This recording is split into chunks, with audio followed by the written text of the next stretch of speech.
సరస్వతి శిశు మందిర్ సదాశివపేట పాఠశాలలో వసంత పంచమి కార్యక్రమాన్ని నిర్వహించడం జరిగింది. ఈ కార్యక్రమాన్ని ముందుగా జ్యోతి ప్రజ్వలతో ప్రారంభించారు.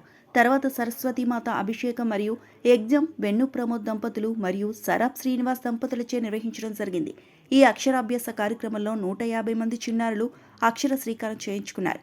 ఈ కార్యక్రమంలో తంగడపల్లి లక్ష్మణ్, పాఠశాల కార్యదర్శి నిజాంపూర్ అశోక్, పాఠశాల అధ్యక్షులు శరత్ చంద్ర, కోశాధికారి సంభా కార్యదర్శి విష్ణువర్ధన్ రెడ్డి, వెన్ను ప్రమోద్, పాఠశాల కమిటీ మెంబర్ సరాబ్ శ్రీనివాస్, బసంతప్ప, కవిత, భవిత, పాఠశాల ప్రధానాచార్యులు తమ్మలి సంగమేశ్వర్, మాతాజీలు పాల్గొన్నారు.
మరిన్ని అప్డేట్స్ కోసం మా ఛానల్ని సబ్స్క్రైబ్ చేయండి.